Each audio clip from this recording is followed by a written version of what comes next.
it's computer reading. Everybody get a little handout thing? Yes. Okay. So we're kind of moving into the second kind of phase of the session. And this is one where we talk about experimental design and scenarios, appropriate scenarios for the experimental design we want to do. So we're going to have, we thought we'd kind of arbitrarily just break it into two breakout groups based on time scale. So one breakout group will be on kind of quasi-near term, kind of up to mid-century. The other one would be the end of the 21st century and maybe beyond. And so we've had two quasi-volunteers. Is that what that was? Peter Gent has agreed to be a team leader on the shorter term time scale, and Ron Stauffer for the longer term time scale. And we thought we would pair scenario people with each of those. So Steve Smith, there he is. If you go with Peter on the shorter term time scale, and Naki if you go with Ron as a co-leader on the longer time scale, so that you want to really have an integral discussion on scenarios and experimental design. So that would be the idea there, and then within your groups you can decide kind of how you record things and report it and things like that. So there's a few of these questions we've put up here just to kind of give you some things to start talking about, and these are, again, it's like the first set of working groups. This is not the only questions you may want to consider, but these are just questions to kind of get you going and get you thinking about some of the issues. The first one, it may be appropriate to start thinking about science questions. A lot of times we fixate on other things, but really, what are the interesting science questions we want to answer? Yeah. Well, I would add to that science and impacts question. Okay, really. impacts. That's good. Yep. So that's science and impacts questions. I just assumed those were the same. Well, you would. Ron.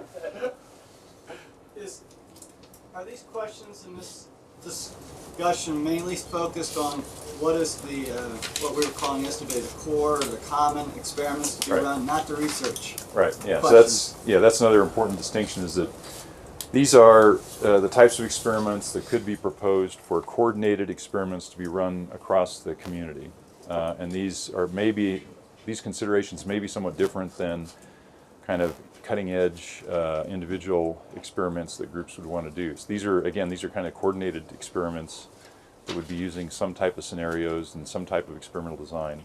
What is a reasonable number for the coordinated experiment?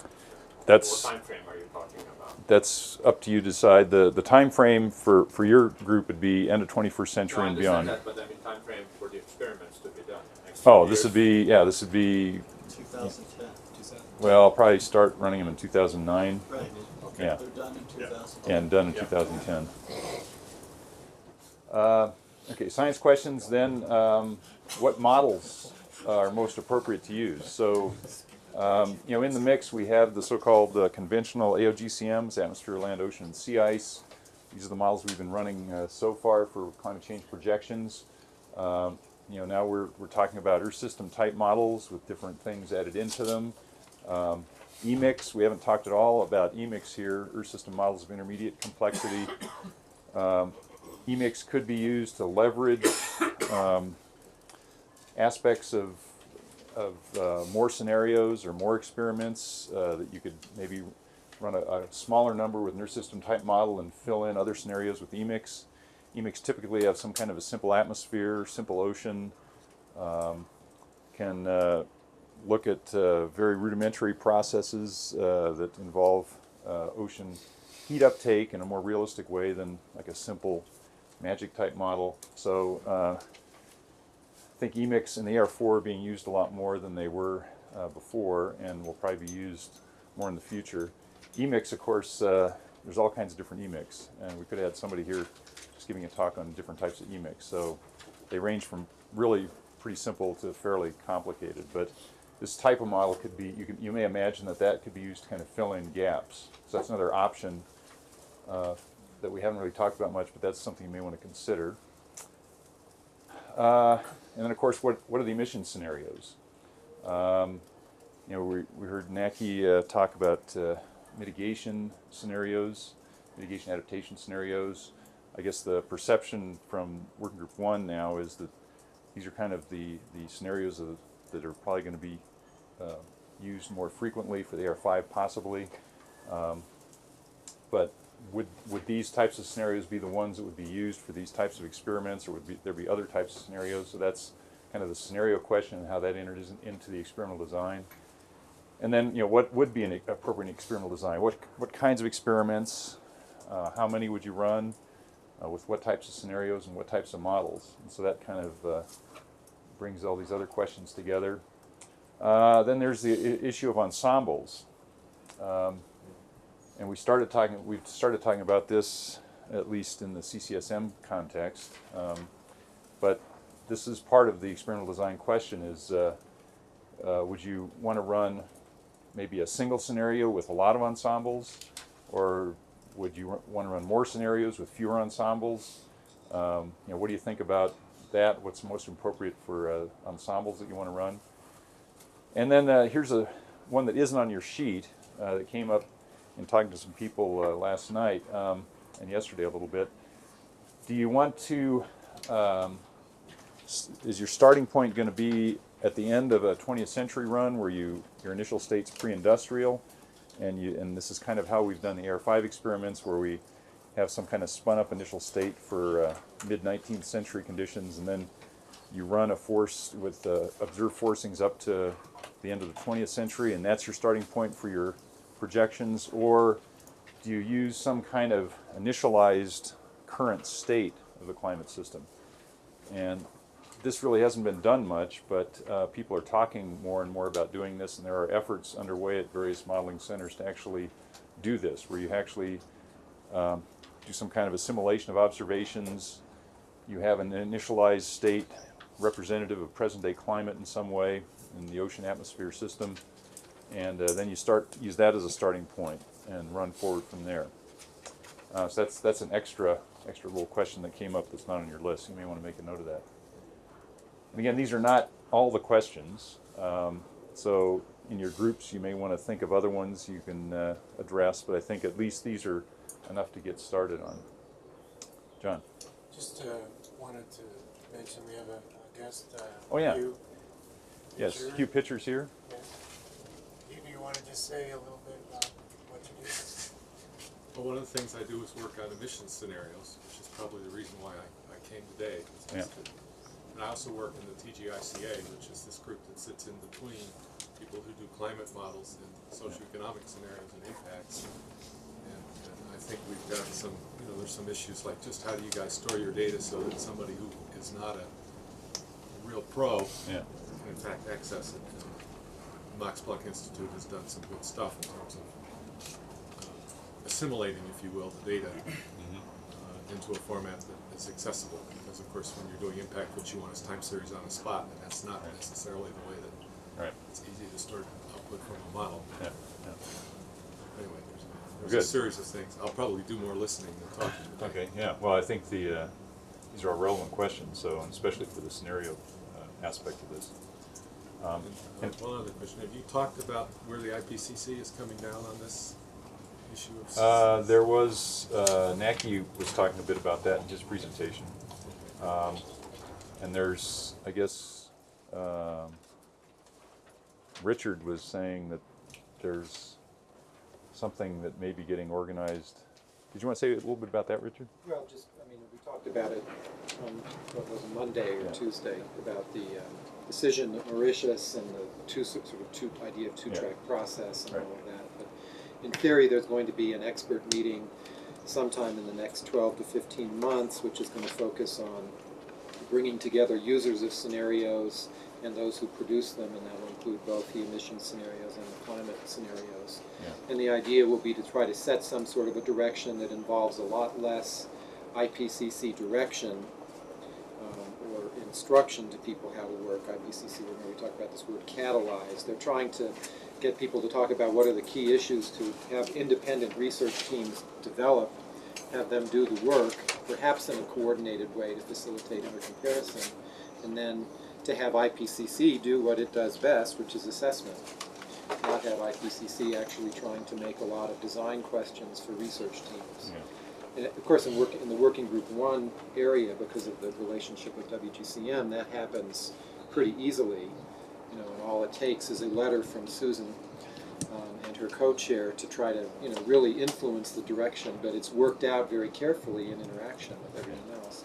The IPCC emission scenarios, there's been an attempt at similar, but because it's emission scenarios, I think it's attracted a lot more political attention because it connects to the socioeconomics, and countries care what researchers say about their population in 2050 or what the, you know, per capita income in their country is, in a way that they don't care about what's the, you know, what are the values in the grid cell over their capital. Yeah.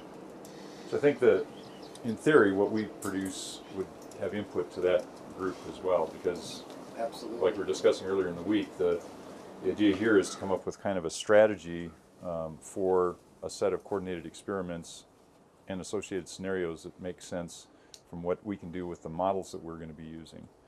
And like we were talking about earlier, this is going to be what the product of this meeting is going to be carried forward to this joint WGCM Ames meeting in September, where we'll have more of the modeling group representatives there. We'll circulate it around to at least that community before that meeting, and kind of get a feeling from the modeling groups as to how they would react to this, what we kind of come up with, and presumably this would also be carried then on to back to us the scenario process as what the modeling community thinks we could do. You know, that's a lot of it. You know, what can we do given the resources we've got and the modeling tools we have, or what's appropriate to do for the science questions we want to address. And whatever, it's uncertain exactly how the process is going to evolve for that expert meeting and the special technical paper that's to be prepared. But I have some control over what happens with the TGICA, and I know that the report will also be looked at really carefully by TGICA, and we will be involved in that process. Okay. So I can't commit that the chair of that process will take it, but we certainly will. Okay. Yeah. Actually, I just thought of one more thing here, and this kind of came up in Naki's talk. It looks like all the scenarios that are now being kind of generated all start in the year 2000. The AR5, in theory, would be published in 2013. We've already gotten some criticism this time that we're using scenarios that start in the year 2000, and it's already 2006. This seems like kind of a trivial point, but some people get upset about it because they say, well, how come you're starting in 2000? So, you know, that may be another consideration for. Just maybe 2006, but international data for, I think 2004 will become available sometime later this summer. Yeah. So there's just, and then it takes time to simply get that into the model. So Right. there's a lot of delay. But if you figure that we wouldn't be running these until 2009, and we do have So a couple of years. we'll be beyond 2000 by then. Okay, good. But our problem of getting data into the models is, well, it's not nearly the volume that you have. It takes a fair bit of judgment, and so Yeah. it's a year or Well, more. well, the thing is actually it's this cascade, because the energy data becomes available first, and then that needs to be translated, and then emissions data actually is often not available until several years later, because it's just, depending on what countries have collected and so on. Then some of the emissions data is estimated from the energy data, and that's only done so often, so it's... So the other important thing is that in most of the integrated models, the base year uncertainty is larger than the shift from one base year to the other. That's my experience across the models. So we have to deal with that part one way or the other before we pass over the exact emission numbers to the other communities. Yeah. But I think I agree with what Steve and Hugh said. Most likely some of the models will have 2005 as a base year, but many will remain with 2000. So we'll just have to figure out how to report that in a digestible form. Well, it was interesting in our comments to Chapter 10, there was a number of comments about, well, you're using these SRES scenarios that started in 2000. We already know they're wrong already, and so we have to go through this thing of, well, it doesn't really matter because, it's only a few years, and model responses don't make that much difference, and the scenarios don't change much, and so it doesn't, Well, you know, when the teams were doing the S scenarios, 2000 was a projection Yeah, year. right. It's the wrong thing to say, they're wrong. They're not wrong. Okay, so anybody else, any other questions? I just have a question about the basic division of the two groups and the time periods. I'm not sure whether you had a specific reason for 2050 or whether it was just because it's the middle. It's kind of the middle. And you Because can it might actually, you make- can maybe change the Well, time it might frame if make you want. sense to think about a period that looks up to 2030 or 40, Yep. because when you look at the emissions fans, there's still, the trajectories are pretty much the same up until that point, and so Yep. that would have a pretty big implication for the design of any experiments you do. And then once you get beyond that period, somewhere in that decade, that's where the fan Yep. begins to spread out and where you might think about a slightly different experimental design. Yeah, I think it wasn't, that's not a hard and fast date. So if it's more, it was a kind of near term versus longer term. That was kind of the idea. Hey, Peter? Yeah, I have also heard that it was supposed to be up to about 2030. Yeah. So it was within the lifetimes of the people who were trying to make decisions. It was supposed to be something that would affect them, not Yeah. something that was Yeah. Well, affecting I them won't be in in the that group, so I just want to make a brief comment on that.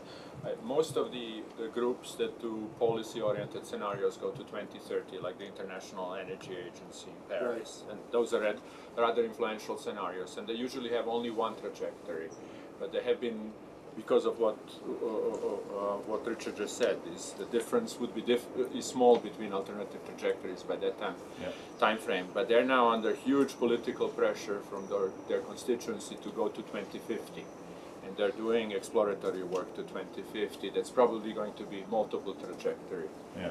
because the degrees of freedom would increase. So I think if the modeling, the science community can produce some high resolution over those 2 decades, I think that would be a useful feedback for people doing shorter term projections. Okay. Yeah. Yeah, Drew? I have a question about the sort of integration of these two groups, because it would seem like that at least naively, that the long-term scenarios are going to be a subset maybe of the shorter-term scenarios. Yeah. I think when we kind of go through the presentation from the two groups, that's where we'll try to see how they would kind of merge. Again, this is kind of an arbitrary division just to get kind of two samples of people talking amongst themselves, and then we bring it back and see what each one came up with and how they may be able to kind of be reconciled together. Should we iterate at lunchtime? And we can iterate at lunchtime, yeah. It seems to me that we don't want to try to patch that together at 4 o'clock in the afternoon. Yeah, yeah, that'd be good. Kathy? I think too, some of the logic was that thought that the short-term scenario development or experimental design would incorporate the best physics, the most highest resolution land schemes that we have, the best ocean ecosystem dynamics that we have, and would be answering very different questions regarding impacts and mitigation relative to the long term, which we were also thinking, what can we do with regard to paleo information, and can we use EMIC models as well. And we did try to invite people from the EMIC community to work with today. So, Peter. Steve? Well, I think one of the issues for long and even intermediate, this 2050 versus short and longer than that, is that what forcings matter. So over the short to intermediate time scale, differences in sulfur emissions can have a significant impact. And I've been told from Impacts Modeler, they actually do see, using something like SenGen, where you can play around with different scenarios, you can see, differences in regional climate impacts, because of differences in sulfur over the intermediate time scale. By the time you get to 2100, aerosol's pretty much gone, so you don't have a lot of that. There's then we don't really know, how much differences in land use would matter by that point. Actually, by that point, I would speculate that differences in land use will also be less important because there's going to be less, there's going to be a lot of conversion to agriculture regardless of what scenario. Really, by that point, what may matter is differences in vegetation response, which is more in terms of dynamic vegetation and so on. So really, you've got, and maybe even that might be, in terms of carbon cycle, it may be important, but in terms of climate change, that still may be swamped by greenhouse signal.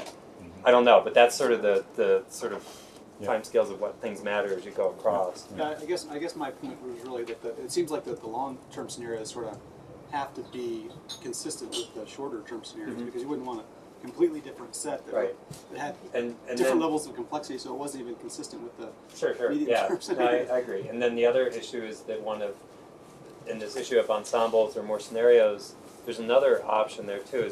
Is if you want to understand, for example, the sulfate signal, what differences this make for impacts and climate impacts, then there's a couple ways to do it. You can do ensembles and try to average to get a signal out. You can do, you can amplify the forcing and do a run and get a signal out. And that's more important for places where the signal is, you don't have to do that with the greenhouse signal as much, but that's another issue for that. Yeah. Okay. So I think these are all valid things to discuss. You? Let me raise one other issue. Richard Alley came and talked to us about ICE. ICE is a post-2100 issue in many ways, and many of us think that the kinds of things that are being done to look at post-2100 issues are pretty synthetic, if you will. Whether we want to think a little bit about at least a couple of simple experiments that go post-2100 that don't look obviously inconsistent with the way we think that society will. Yeah, I think that longer, it was kind of 2100 and beyond, so these are just things that kind of go out. And that's where, because we talked before, if you look at different mitigation scenarios, different levels, that simplifies the scenario process considerably, and then that's much more straightforward to extrapolate beyond 2100 and look at these issues. Yeah, yeah. But this gets back again to, are these the common experiments or are these the research experiments? That's the question. Yeah. It's a good question for research, but I'm not sure it's a good question for the common, just because I don't think any of the AOGCMs are going to have ice sheet dynamics in them. They may. But they could have, but if you run the climate longer, at least you can have comparisons of the different inputs into models that have ice sheet dynamics. Yeah, yeah. Yeah, I mean, there's talk at various groups of putting in, you've got ice sheet dynamics, at least some version in, and I thought you had a Greenland ice sheet dynamics, no? Or is that the Hadley Center? Hadley Center. Yeah. I think there's a couple of them. Yeah, right. So yeah, these are kind of side issues for the really long time scales, I think. But that, in the longer term, you may want to think about that in your group. Naki? Another related issue, I'm sure it's not relevant for coordinated experiments, is that recently there has been quite lots of discussion about geoengineering again. Yeah. Especially since Paul Crutzen now is publishing the paper. Yeah. He was last Friday at YASA and he gave a very motivated talk on the issue. And up in the Snowmass village we had a big talk about that. And I've been just following in European press media. There's been a huge echo. So all I'm trying to say is that it appears to be back on the agenda. Yeah. I think many people are worried about it. It would be interesting to know whether somebody is planning to make any experiments to see what the consequences would be. That's related a little bit to the sulfur, sulfur issue. But there definitely is, and so I'm sure that's happening in more than one place. So if we're talking about AR5, that's probably something to put on the table because people will have done experimental runs long before that. So I think that's clearly something that could be put on the table. Yeah. Okay. That's sort of near term in a way. Yeah. We're doing this now with This is you're shooting the sulfur dioxide in the stratosphere with rockets, right? Or somehow. Or So balloons. probably with balloons, that appears to be the cheapest option now. balloons and hoses. Yeah, the big hoses. Yeah. Duct tape involved in that? Yeah. Carbon fiber. Teflon. And then really big smokestacks.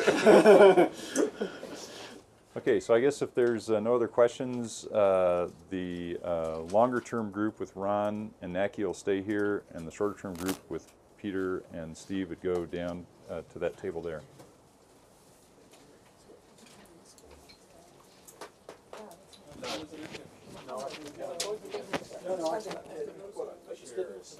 I know.